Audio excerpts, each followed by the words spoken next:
Welcome to another episode of Barman Saturdays, and this week I also decided to take a look at The Shadow Strikes, another film in my Legendary Detectives collection. And as you can imagine, it's also about the Shadow that's not really the Shadow, from International Crime, because it's by the same studio, so, it's just not very appealing, to be honest. It's arguably better and worse in some ways in the film that came after, because I'm assuming this film came first because it actually shows the Shadow in a costume for about a minute in two scenes. Yeah, his costume is basically just a cloak, that goes around the shoulders and whatnot, to cover him up in blackness, that way, and then a hat, he wears like tipped down, so he can hide his face in the shadow of his hat. I guess that way, he looks mysterious and dangerous, especially when he's pointing a gun at you. From the door frame from the entrance of a room. Because, he's got to try and hide in the shadows as much as possible so you can't see who he is. He doesn't want anyone to see his face, because then they'd be able to try and identify him. And that'd be a problem, because, he's a secret crime fighter. He doesn't want people falling around his real identity. But as far as the film itself goes, it's pretty bad in my opinion. I was going to say mixed, but it's not even mixed. It's just bad because it's got too many plot elements it wants to try and tie together. I mean, we got the Shadow, Lamont Cranston, trying to do his investigation work. We got several scenes with the gangsters trying to do their own planning, to rip off this one guy that's in massive gambling debts to them and get a piece of his inheritance that's coming up. Because his uncle was murdered and was going to leave his estate to his nieces and nephews because he doesn't have any kids of his own. We also have some plot threads around, the one kid because he has all those gambling debts, as well as some other family members popping in and out as well with their own plot threads, especially the one niece that they show in the film because, she's fallen for Cranston because he's mysterious, because he's pretending to be Richard Spencer, a famous lawyer that came to help her uncle, finalize his final will.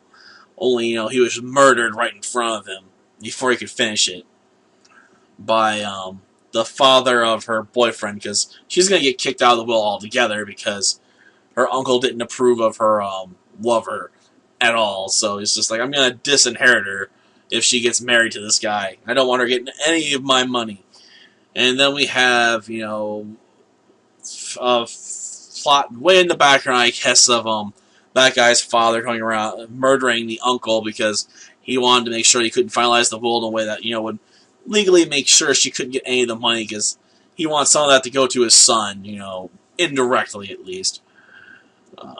So yeah, we got all these plot threads floating around, in a 60-minute package. So you're constantly just jumping from one scene to the next, like bullets. Like, you can't stop and sit down and think about what's going on. You just gotta keep pushing forward as fast as humanly possible. Which means none of the characters really feel like they have any nuance or depth to them for the most part, because there's just not enough time to really build or develop anything with them. And it's a problem. Not as much as a problem as trying to probably figure out how the Shadow knew that Richard Spencer's safe was going to be broken into in the first place, because they never explained how the Shadow knew that was going to happen. Was he just conveniently in the building at the time? Or does he have a contact that found out about it and then told him?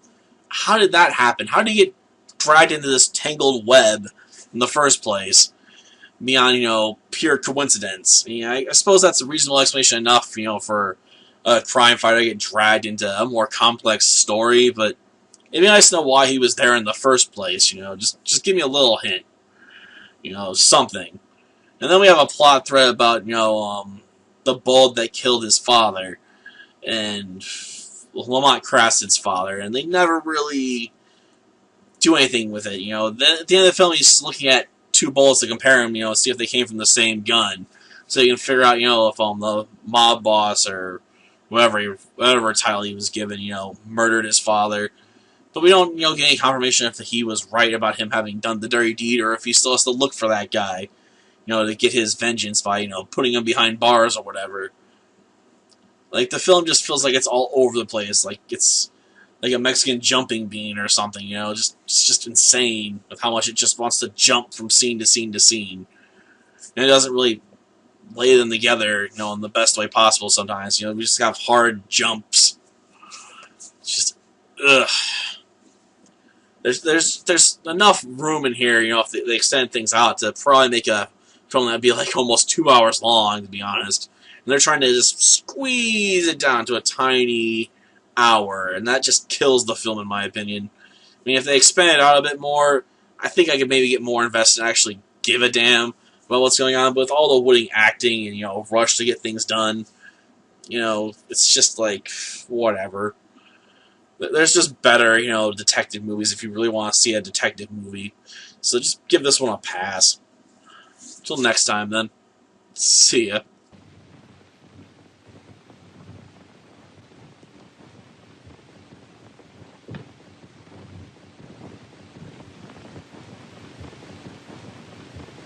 Hey, this was easier than I thought. Let's get going. Stay where you are, gentlemen. Drop that gun. Leave that paper in this house. And he waited for the police and then disappeared.